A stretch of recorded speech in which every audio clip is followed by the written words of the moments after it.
Estamos por Libertad TV Uruguay, estamos también por nuestro muro de Facebook, transmitiendo en vivo.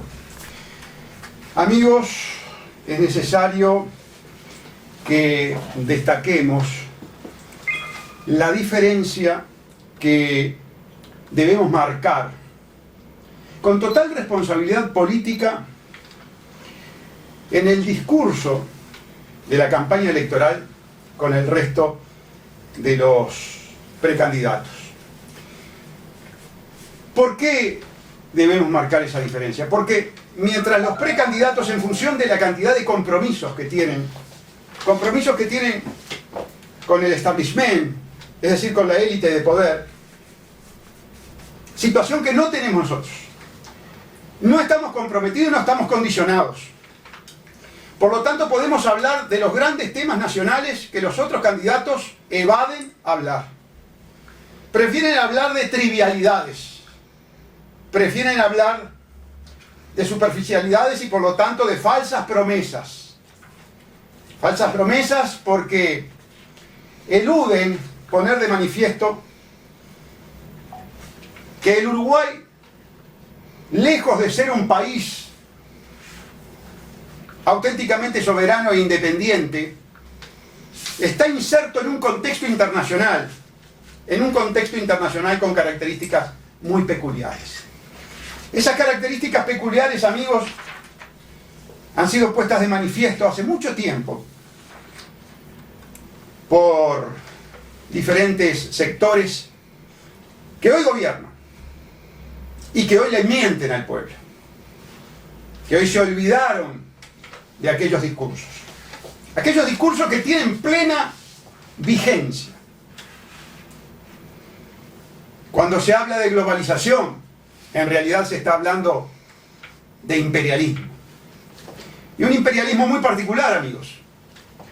El imperialismo de las transnacionales, el imperialismo de las grandes corporaciones. La suerte de privatización de los estados. Hay una política llevada adelante por estas élites de poder cuyo objetivo precisamente es liquidar a los estados-nación, liquidar la soberanía de los estados-nación y su sustitución por organismos internacionales. Muchos de esos organismos internacionales de carácter privados. Porque ¿cuál es el objetivo de las transnacionales? ¿Cuál es el objetivo de esa nueva forma de dominación mundial que nosotros la llamamos cleptocorporatocracia? Es la privatización de todos los recursos esenciales para la vida. Y allí están los organismos multilaterales de crédito, como el Banco Mundial, alentando, por ejemplo, la acumulación de tierras en manos de las grandes corporaciones de los agronegocios, apropiándose entonces del recurso natural tierra. Allí está la sustitución que ha vivido el Uruguay del pequeño y mediano productor por la acumulación de las grandes corporaciones, que vienen a ser los negocios del sistema agroquímico, con desplazamiento brutal de la población del campo hacia la ciudad. Y ese desplazamiento brutal de la población del campo hacia la ciudad trae como consecuencia el aumento de los asentamientos irregulares, lo que nosotros llamábamos en la década del 70 los cantegriles. Montevideo rodeado de cantegriles, Maldonado rodeado de cantegriles, Canelones rodeada de cantegriles, Artigas rodeada de cantegriles, me refiero a las capitales. Por supuesto, caldo de cultivo y proliferación de factores criminógenos que traen como consecuencia el aumento de la criminalidad. Y un aumento de la criminalidad que, adosado al factor aumento del narcotráfico, el gran negocio de los banqueros, proyecta una criminalidad mucho más violenta, que nos tiene inmersos en una guerra fratricida de ya prácticamente 2 muertos cada 24 horas. Una guerra fratricida que tiende a profundizarse. Señores, yo no escucho a ningún candidato a la presidencia de la República hablar del poder de las corporaciones. Yo no escucho a ningún candidato a la presidencia de la República hablar de que las corporaciones vinieron por el líquido vital, por el agua, con las características que ello conlleva. No escucho a ningún candidato hablar del bioimperialismo. Y es lo que está sufriendo el Uruguay. ¿Saben lo que es el bioimperialismo? De las corporaciones, dueñas de las patentes, de los productos agrícolas modificados genéticamente, se encargan de desplazar a los campesinos autóctonos, con su agricultura autóctona, y se establece el monocultivo transgénico, el monocultivo patentado, es decir, la propiedad no solo de la tierra, sino del producto de la tierra a través del sistema de patentes, a través de los tratados internacionales que imponen estas corporaciones. Se adueñan entonces de la alimentación, se adueñan del producto de la agricultura, son los propietarios, y allí están los bancos de semilla que tienen las grandes corporaciones. Vienen por nuestro recurso vital estratégico, el agua. Vienen por el acuífero guaraní, sin lugar a dudas. Lo hacen a nivel de todo el mundo. Son políticas debidamente planificadas por las grandes corporaciones que se quieren apropiar de los elementos vitales. Ningún candidato a la presidencia de la República está hablando de que el Uruguay es un laboratorio del bioimperialismo de las grandes corporaciones. Ningún candidato a la presidencia de la República está diciendo que tenemos en situación de riesgo nada más y nada menos que el líquido vital. El Partido Nacional, los candidatos del Partido Nacional colaborando codo a codo con la entrega del agua, con la entrega de este recurso vital, que las corporaciones lo quieren privatizar, quieren que el agua sea una mercancía, quieren que el agua sea un factor que pueda cotizar en bolsa, un elemento financierizable. Y el gobierno más apátrida, el gobierno más instrumental a la cleptocorporatocracia, al poder de las corporaciones, a los procesos privatizadores de las corporaciones con respecto a los elementos indispensables para la vida, me estoy refiriendo a la Asociación para Delinquir Fraude Amplio, es la fuerza política que viabiliza y convierte en ley, en leyes criminales genocidas, en contratos criminales genocidas, esas políticas transnacionales de la élite dominante. Yo no le puedo pedir a los partidos tradicionales, no le puedo pedir al partido independiente que no apoye ese sistema. Ese sistema fue el que durante toda su existencia preconizaron como el modo de relacionamiento social, económico que debe tener el conglomerado social. Sin embargo, la fuerza en el gobierno, cuando era oposición, se encargaba precisamente de denunciar este modelo, de denunciar la forma de inserción que tiene el Uruguay, que tienen los países periféricos, los países subdesarrollados, con respecto a los países industrializados. Países industrializados, cuando decimos países industrializados, decimos las casas matrices de estas grandes transnacionales, que son las que ponen a los gobernantes de los países centrales. En definitiva, los gobiernos de los países centrales. En definitiva, el gobierno de los Estados Unidos lo que hace, igual que los europeos, es viabilizar los intereses de esta gran red de corporaciones internacionales que son las dueñas del mundo. 660 individuos y 147 corporaciones controlan la economía mundial. Aquí está. Es un estudio de la Universidad de Zúrich. No está hecha en Corea del Norte, no está hecha en Cuba, no está hecha en Rusia, no está hecha en ningún país yihadista, en Afganistán. No. Es de Suiza.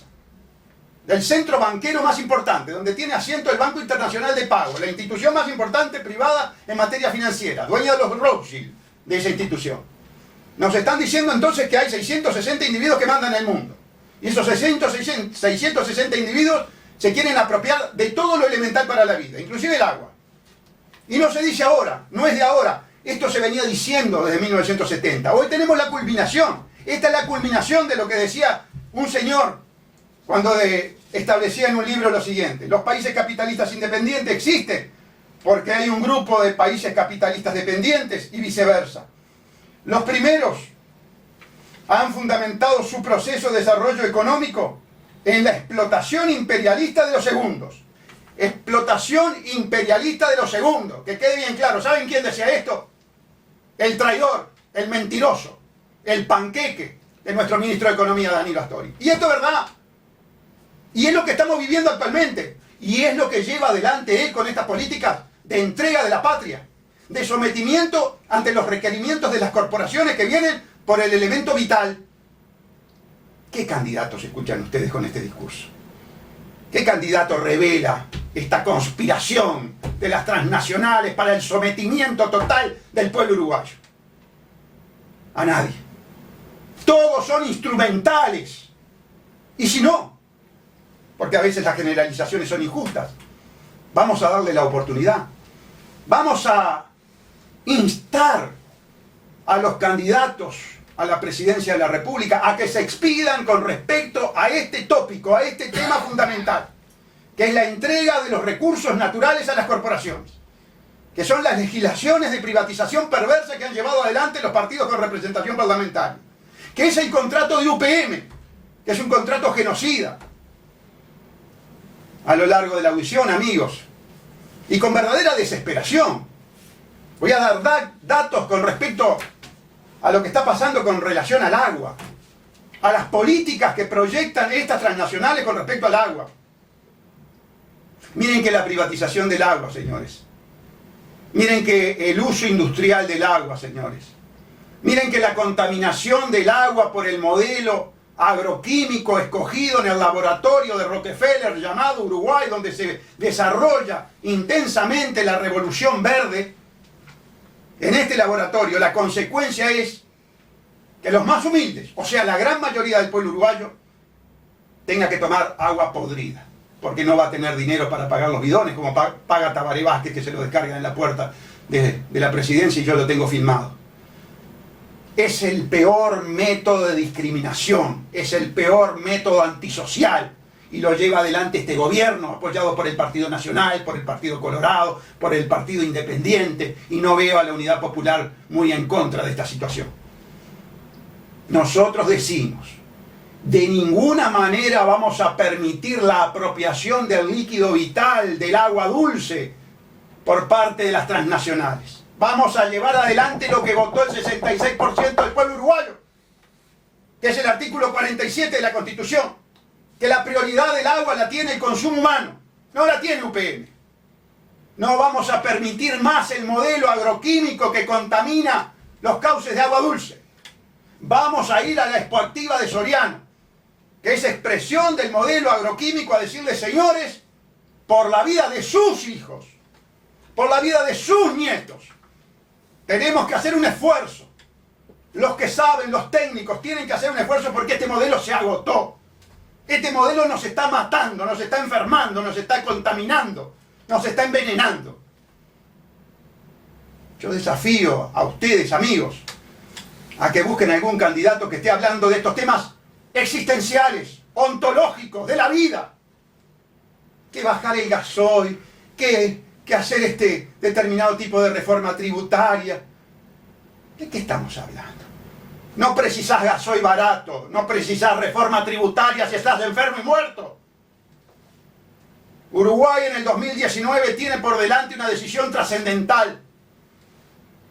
O es sometido por las transnacionales a un modelo destructivo, a un modelo de contaminación y muerte, o elige a quienes están dispuestos a enfrentar la presión de estas corporaciones y buscar un modelo por la vida, un modelo por la salud. Bienvenido, Enrique. ¿Qué tal, Gustavo? Yo te escuchaba, Gustavo, y me cuestiono, ¿no?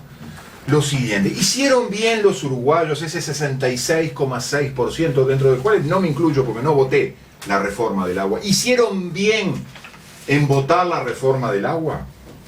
Yo tengo mis dudas a esta altura del partido. Cuando te escucho decir que el agua no es una mercancía, y estoy de acuerdo, puedo afiliarme a la tesis de la Constitución, impuesta en la Constitución, de que el agua es un elemento esencial para la vida y que el agua potable es un derecho humano.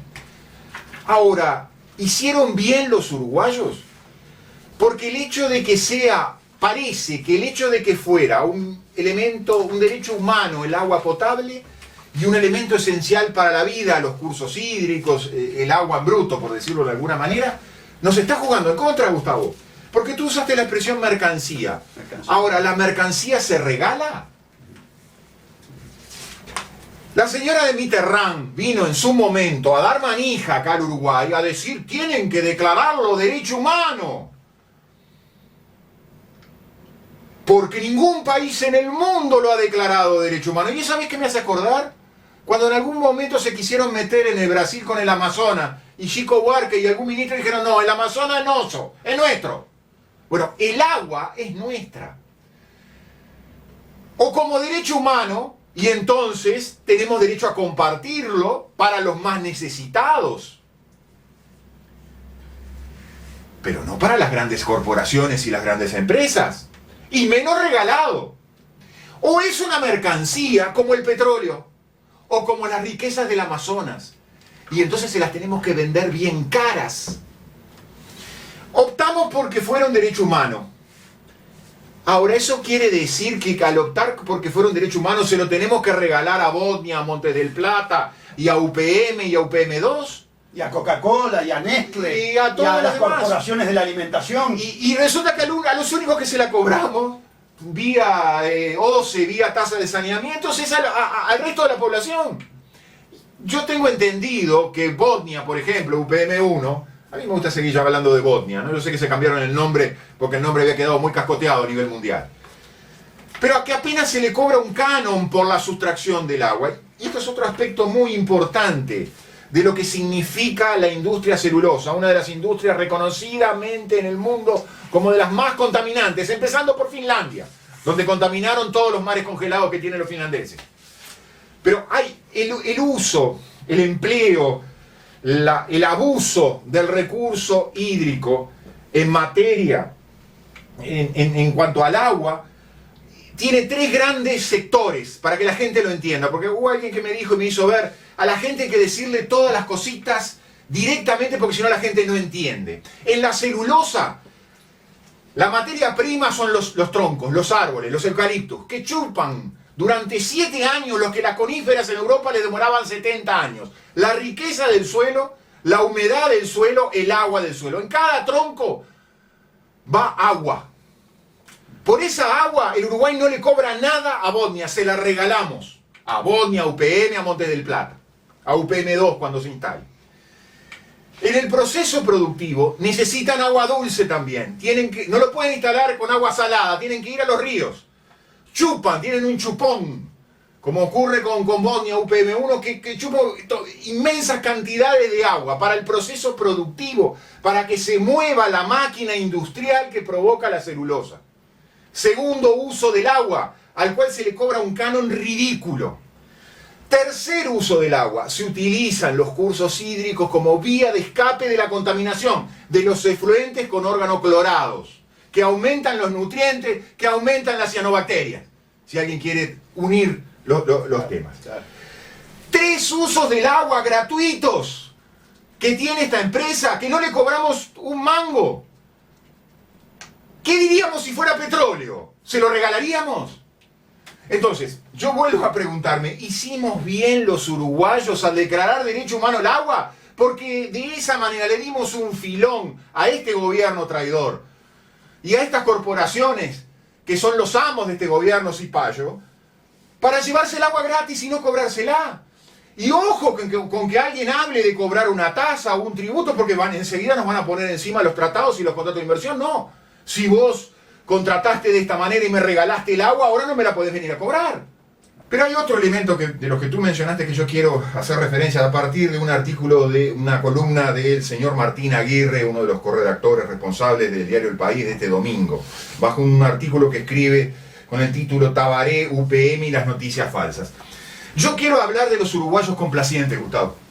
Que no sé si llamarlos pesistas complacientes, o dólares complacientes, o rublos complacientes. Pero hay mucho uruguayo complaciente. Y la mayor parte de los partidos tradicionales y del Partido Independiente, porque el Partido Independiente tiene algunas características especiales, ¿no? Porque sabemos quién lo ha bancado durante mucho tiempo. Una corporación. Una corporación. Correcto. Pero los partidos tradicionales tienen mucho uruguayo complaciente. Y esto que dice el señor Martín Aguirre es propio del uruguayo complaciente. Dice así: la realidad es que este proyecto de UPM está enfrentando una especie de tormenta perfecta a nivel de la opinión pública. Su eclosión mediática coincide con un fenómeno extrañamente potente de cianobacterias, con un escándalo muy mal manejado con el tema del agua potable, el caos entre UTE y el Ministerio de Industria por el proyecto para inundar San Gregorio de Polanco, y hasta un episodio de mortandad de peces en el Río de la Plata, pero sobre todo por el boom de las redes y el eco que ellas permiten a fanatismos y conspiranoicos. El principal aliado de Vázquez en este tema es justamente la prensa seria, o sea, el diario El País. Esa que durante estos días informó que las cianobacterias son un fenómeno global que está ocurriendo en lugares como el mar Báltico y las Islas Canarias, donde no hay soja ni UPM, que la mortandad de los peces se debió a un normal cambio de la salinidad, que la situación de nuestros ríos tampoco es el apocalipsis, sino que existe un exceso de nutrientes que puede venir de las carencias de saneamiento, el mal manejo de fertilizantes, cosas que se pueden solucionar con la determinación de una política seria. Que lo de San Gregorio no tiene nada que ver con UPM, ¿no? Por favor. De hecho, que los finlandeses son los número 1 a nivel mundial del medio ambiente, y si hay un aliado digno de aprovechar para mejorar nuestros problemas ambientales son justamente los vikingos. Este es el uruguayo complaciente. Este es el uruguayo cajetilla. Este es el uruguayo que no le importa que se muera gente humilde de hambre a costilla de enriquecerse él. Este es el uruguayo enemigo del pueblo.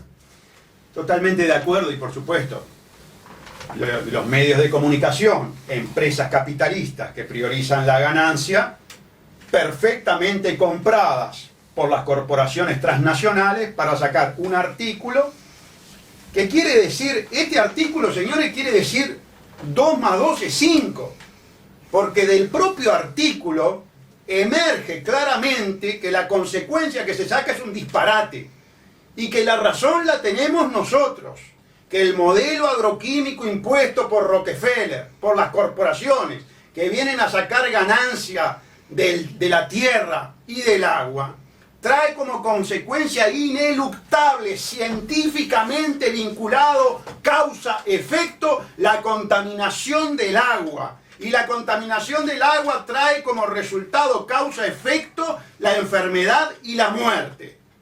Estamos decidiendo la elección entre los que quieren ser sometidos, entreguistas, apátridas, con respecto a las corporaciones transnacionales, o los patriotas que queremos priorizar la vida y la salud de los orientales. Ustedes tienen que elegir. Gustavo, además, este artículo es una nueva prueba, una más, de que el diario del Partido Nacional y el Partido Nacional están con el gobierno. Este discurso es idéntico al de Colache el otro día. El secretario, déjame decirlo bien, creo que es así, el secretario de Medio Ambiente, de Agua y de Cambio Climático, que salió a decir que las cianobacterias que caen sobre el Río de la Plata vienen del Paraná, no vienen del Uruguay, no vienen del Río Negro, o vienen en una proporción mucho más pequeña, que las cianobacterias del Río Negro vienen de Brasil. Ahora yo pregunto, las cianobacterias de Santa Lucía, ¿de dónde vienen?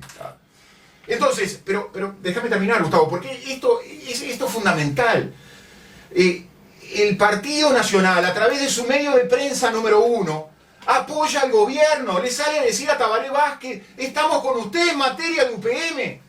Coincide con Vidalín, coincide con Zimmer, coincide con Besosi, coincide con Da Rosa, coincide con la FLUF, que poco menos es un soldado de UPM. Efectivamente. Entonces, ¿a dónde nos lleva esta gente? ¿A dónde nos está llevando? A que unos pocos se enriquezcan a costilla de que se envenenen los más humildes. Es uno de los disparates más grandes de la historia.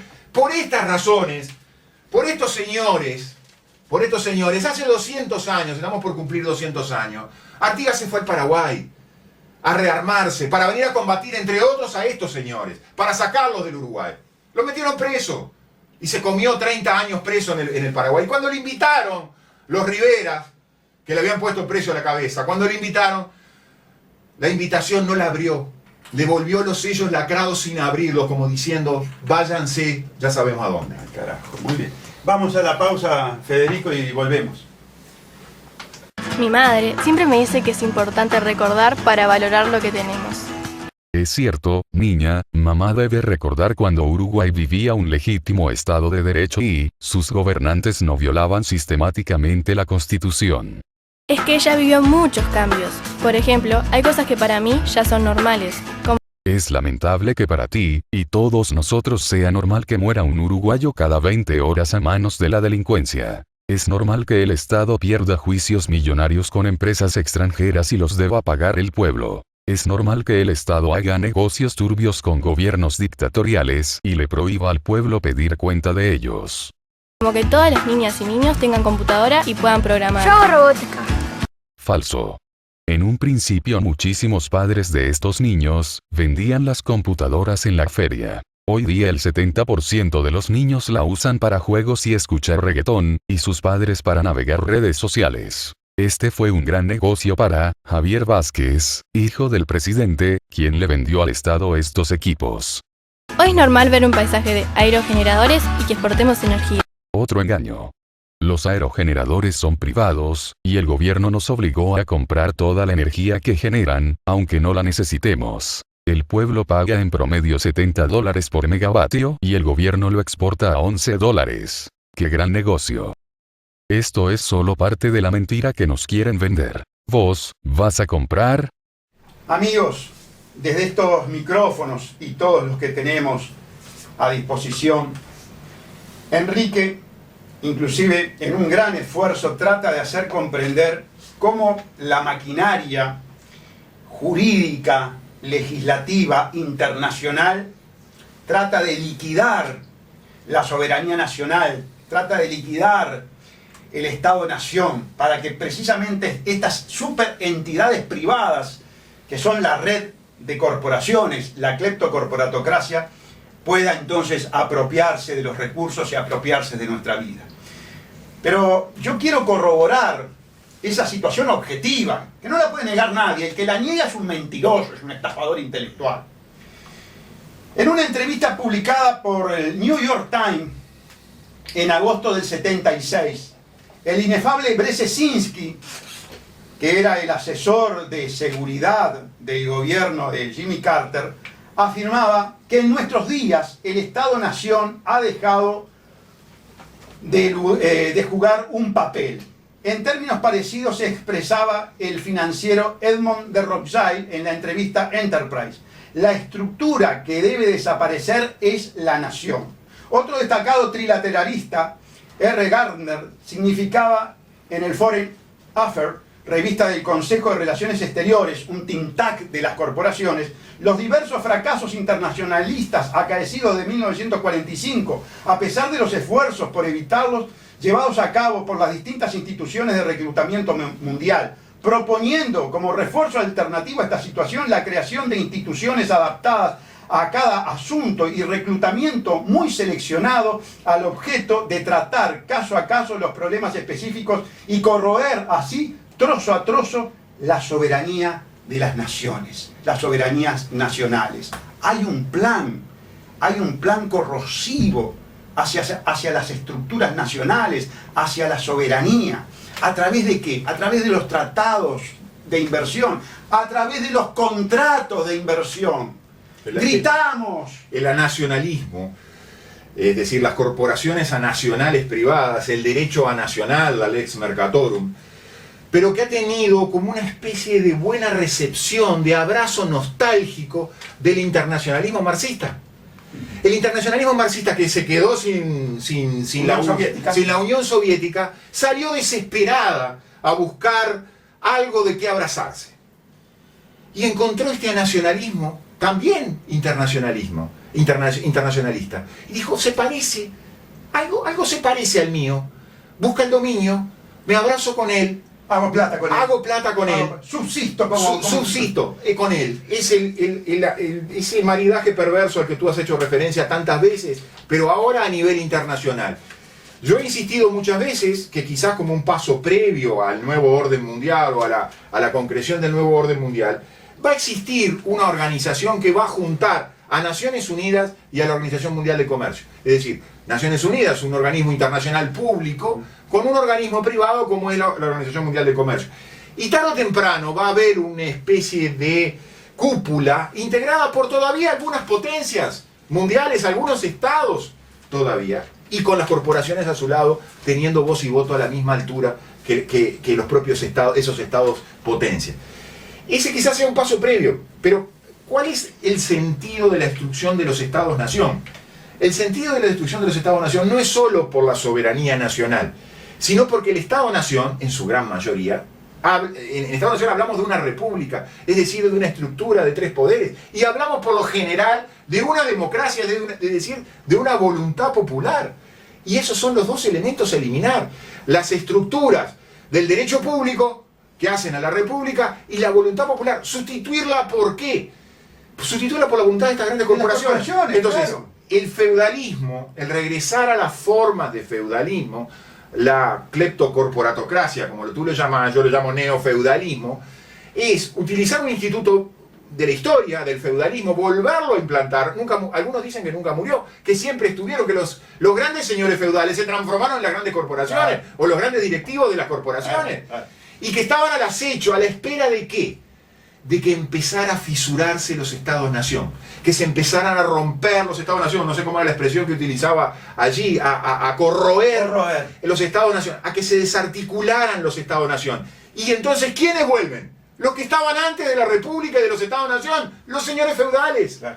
Y los estados siguen todavía, un escaparate sigue funcionando, pero como un mero vasallo, como un mero individuo arrendado que va a ser pago, facilitador, va a servir para imponer, en definitiva, los intereses del señor feudal.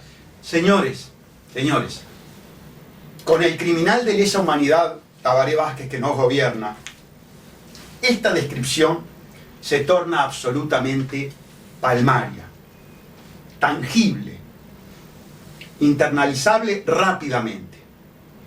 La reforma del agua, la reforma del artículo 47, es expresión de Estado-Nación, es expresión de soberanía. El 66% del pueblo uruguayo votó para que el agua fuera un recurso protegido con su acceso como derecho humano, dedicado al consumo humano prioritariamente. Lo estableció en la Constitución de la República. Ese tipo de establecimiento de normas de jerarquía superior, dándole esa importancia al agua, es lo que no quieren las corporaciones. UPM quiere el agua. Y gratis. Y gratis. Y por eso necesita corroer al Estado-Nación. Por eso necesita presidentes como Vázquez, que venden la patria, violan la Constitución, firman un contrato criminal como es el contrato Roe-UPM, firman un contrato genocida como es el contrato Roe-UPM, y de esa manera están destruyendo el Estado-Nación. Y además de destruyendo el Estado-Nación, entregándole el agua potable, el agua dulce para luego potabilizar y consumo humano a una transnacional, para que de las 3 formas perversas que lo utiliza, nos quedemos sin agua, amigos. Aquí hay que decirle no a las transnacionales, que cuesta mucho, que hay que buscar tendencias, que este contrato en particular es altamente vulnerable desde el punto de vista jurídico y en este momento se le puede decir no sin graves consecuencias. Por eso la importancia de la decisión del 2019. Cuando se habla de destrucción del Estado-Nación como un objetivo de las grandes corporaciones, de la cleptocorporatocracia, me viene a la mente lo que el autor del libro Ser Digital y creador intelectual del Plan Ceibal, me estoy refiriendo a Nicolás Negroponte, decía con respecto al Estado Nacional y a la democracia, que iba a llegar a un estado de putrefacción tal de que se iba a evaporar como una bolita de naftalina e iba a ser sustituido por un ciberestado global, un cibergobierno mundial. Y ese cibergobierno mundial, señores, será privado, será de las transnacionales, como ya es privado, como es privado el Banco Internacional de Pago, como es privada la Reserva Federal de los Estados Unidos o como es privado el Banco Central Europeo. Ya estamos en esa etapa, lo que leíamos hace 40 años atrás, hoy lo estamos viviendo. Lo que nunca nos podíamos imaginar es que estos traidores, delincuentes de la izquierda fueran los cipayos más importantes. Los otros lo fueron siempre. Los otros siempre estuvieron afines a ese objetivo mundialista. Pero estos que llevaron a la muerte, estos que mataron, estos que secuestraron, estos que robaron, que vengan a abrazarse con Rockefeller, el autor de la Revolución Verde, para viabilizar el agronegocio. No, eso es intolerable, amigos. Eso es intolerable. Gustavo, sí, yo voy a hacer un análisis, quizás quede esquemático, pero para que el oyente lo entienda bien. El agua es soberanía nacional, conforme al artículo 47 de la Constitución, pero antes teníamos el Código de Agua, la Ley de OCE, que ya lo decían. El agua, los recursos hídricos son soberanía nacional. Ahora, en la medida que tú le entregas el agua a UPM, de las formas que estuvimos viendo, a Montes de Plata, a Aratirí si hubiera venido, a Monsanto en toda su aplicación del paquete tecnológico, si tú le entregas el agua, que es soberanía nacional, al privado, estás frente a un fenómeno de privatización del agua. El agua ha pasado a ser un bien privado. Ahora, se lo hemos entregado, se lo hemos regalado a esas corporaciones privadas. ¿Y cuál es la consecuencia? Que cuando queramos tomar agua, vamos a tener que pagarle a esas corporaciones privadas por el agua. Entonces, un bien que es soberanía nacional, un bien que es un bien público, que está protegido por el interés general, pasa a ser un bien privado que se lo regalamos, no lo cobramos como mercancía, se lo regalamos, y ese bien privado, cuando nosotros querramos ese bien privado, lo vamos a tener que pagar. O ya lo estamos pagando, en definitiva. Entonces, esa transmutación, esa dada vuelta de la situación, como una especie de noria que nos deja en una situación inversa a la anterior, es la tragedia que estamos viviendo. Y lo que a mí me molesta más, y vos lo sabés que yo lo he hecho muchas veces, es cuando se usa el derecho. Yo creo que de alguna manera el artículo 47 de la Constitución, que tenía una inspiración noble, que fue votada sinceramente por mucha gente, por el 66.6% de la gente, sin embargo, dado vuelta como ha sido por parte de este gobierno, incumplido absolutamente, porque una cosa es cuando tú dictas una norma, pero cuando al día siguiente no la cumplís jamás, y vaya que Vázquez no la cumplió, si al día siguiente de asumir el gobierno, asumió a Botnia como algo maravilloso. Entonces, todas esa sumatoria de circunstancias, más el uruguayo complaciente, el uruguayo distraído o el uruguayo que se enriquece con todas estas cosas, es la que nos están conduciendo a una verdadera tragedia. Decía el amigo de Mujica, David Rockefeller, de lo que se trata es de sustituir la autodeterminación nacional que se ha practicado durante siglos en el pasado por la soberanía de una élite de técnicos y de financieros mundiales. A confesión de parte, relevo de prueba. Pero está confesado, amigos. No es como dice el diario El País, no es como dice Martín Aguirre, conspiración. Son confesiones, Martín. Lee las confesiones de las transnacionales que pagan y financian tu diario, para que entregues el agua, para que entregues soberanía nacional, para que entregues la vida de los uruguayos, Martín. Estás haciendo un artículo que es un artículo execrable, que es un artículo mercenario, es un artículo comprado por esta élite que quiere sustituir, que quiere desplazar por completo al Estado-Nación, que nos quiere asignar un rol internacional, como lo decía Astori en este libro que yo les leía recién con respecto a la dependencia. Aquí lo tenemos, latifundio y crisis agraria en el Uruguay. Este hombre que facilitó la acumulación, la extranjerización de la tierra y que ahora va por la privatización y financiarización del agua. En el 70 escribía estos libros, dando manija a los estudiantes que después morían. Morían frente a la caja de jubilaciones, en la Escuela de la Construcción, morían por 18 de julio, y hoy es el personero de esta entrega. Claro que estamos en la campaña electoral para poner la campaña electoral, la política con mayúscula, sacar del medio toda esta cortina de humo que llevan adelante los pendepatrias que trabajan para estas corporaciones, para hablar de los temas reales que van a afectar, no a nosotros que ya somos viejos, que van a afectar a las futuras generaciones. Este mismo viejo, este viejo mentiroso de Astori, este viejo manijero que llevó a la muerte a los estudiantes en la década del 70, es el mismo viejo que ahora endeudó el país en el 2055 para vivir una fiesta de orgía y dilapidación y enriquecimiento ilegal. De eso se trata la campaña, por eso estamos profundamente felices, todos los integrantes del PBA, Enrique, yo, por la candidatura.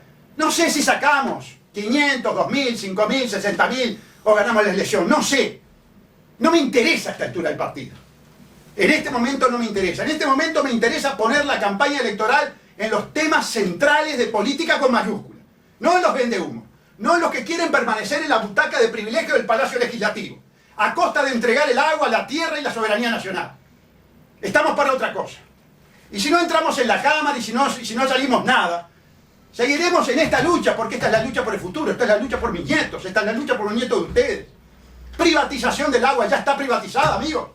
Ustedes ya tienen que comprar filtros, ustedes tienen que comprar bidones, pero el que no tiene, se tiene que chupar el agua podrida que le dan Machado. El agua que el propio Machado, por su gestión criminal, porque la gestión de los directores de OCE es una gestión criminal. Los acuso públicamente al directorio de OCE de hacer una administración absolutamente criminal. Y los tengo denunciados penalmente. Todo lo que hemos denunciado penalmente se confirma, señores. Permítame, Enrique, que salte a otro tema. Yo te quería decir una cosa. Sí, el adelante. enemigo no descansa. Y no dejemos de percibir que el precontrato ROU-UPM tiene una fecha tope a la cual indica se tiene que firmar el contrato final, que es el 20 de febrero del 2020. ¿Qué nos están diciendo con eso? Que ellos también están desesperados, no en función de la misma motivación que estamos desesperados nosotros, pero ellos también están desesperados por entregar la patria. Entonces esta es una carrera de desesperados. Desesperados porque queremos salvar la vida de los más humildes y desesperados por los que se quieren llenar los bolsillos. Y el 20 de febrero del 2020, 8 o 9 días antes de la asunción del nuevo gobierno, es la fecha tope que se puso en el contrato ROU-UPM, en el último de los contratos de entrega, en el último de los contratos de inversión, en el último de los contratos de corrupción. Amigos, junto a un conjunto de ciudadanos estamos luchando contra otra forma de esclavitud de las transnacionales financieras, la bancarización obligatoria. El encadenar nuestra voluntad a contratos de adhesión abusivos que como ciudadanos individuales tenemos que ir a celebrar con las grandes corporaciones. Eso fue en virtud de la política entreguista, de la política fascista, de la política antipatriótica de Mujica y de Vázquez. Fuimos, junto con un conjunto de ciudadanos, los primeros en luchar contra esta forma de esclavitud. En el 2009 comenzamos nuestras denuncias contra esta fuerza política violadora de los derechos humanos, terrorista de Estado. Yo acuso al Fraude Amplio de ser una fuerza política criminal de lesa humanidad. Y lo más triste es que en su interior tiene gente que llegó a hacer algo en política en función precisamente del tema de los derechos humanos, y que cuando llegaron al poder se convirtieron en tan torturadores, tan criminales como lo que criticaban. Denuncié en el 2009, pero un poder judicial de rodillas, como lo hemos tenido, un poder judicial que ha desaparecido a partir del 2017, encajonó mis denuncias de Estado criminal. Yo denunciaba a Mujica y denuncié a Vázquez por ser los responsables de una política sistemática de violación de los derechos humanos.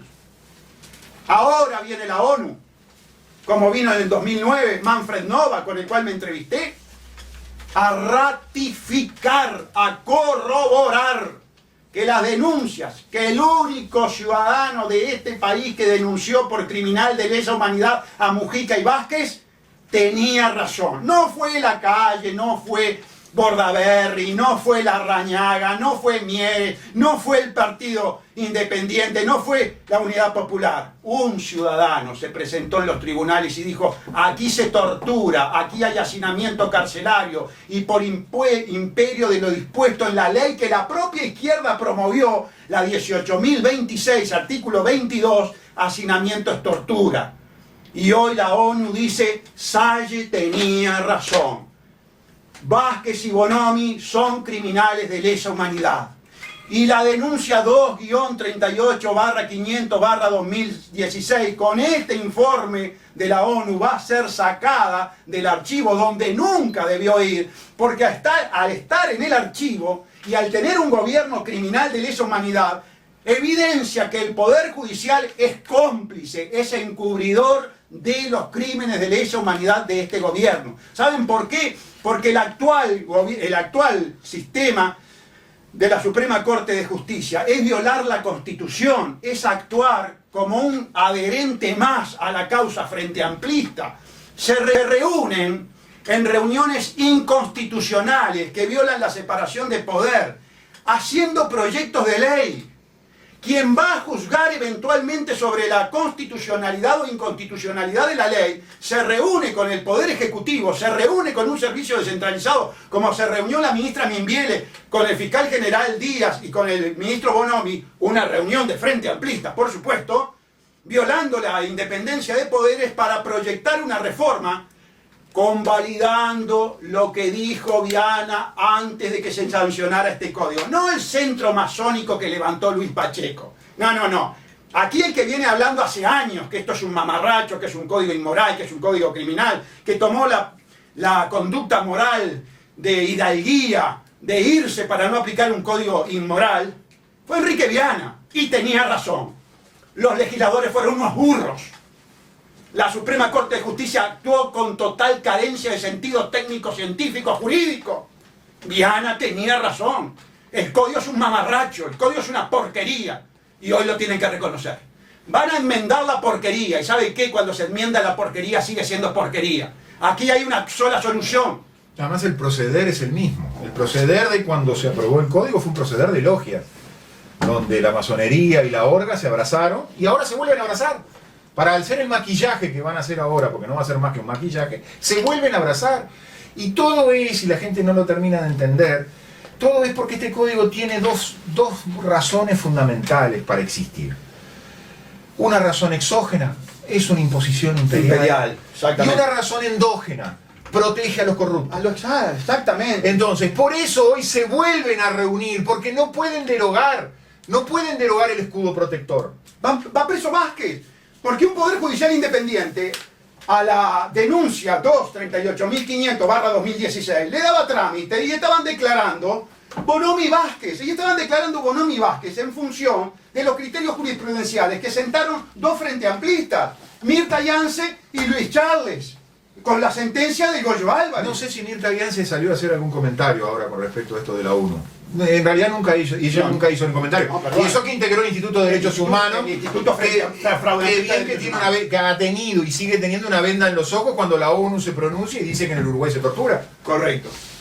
Amigos, vean cómo todos los puntos cierran. Vean cómo la élite corporatocrática internacional va cerrando puertas, va encerrando al ciudadano común. El ciudadano común tiene un refugio fundamental, el Estado-Nación, la nación. Nosotros defendemos el Estado-Nación. La Constitución de la Nosotros defendemos la Constitución de la República. Nosotros defendemos las leyes nacionales.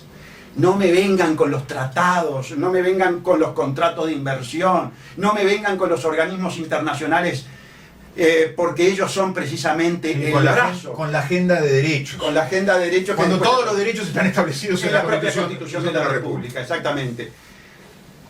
El voto al Partido Verde Animalista es un voto al nacionalismo. Por supuesto que sí. Somos nacionalistas. Porque ser internacionalista en este momento es estar con la cleptocorporatocracia. Es ser un vendepatria. Es ser cipayo. Es ser cipayo. Exactamente. Directamente. Bueno, amigos, gracias por el día de hoy y nos estamos reencontrando el próximo lunes.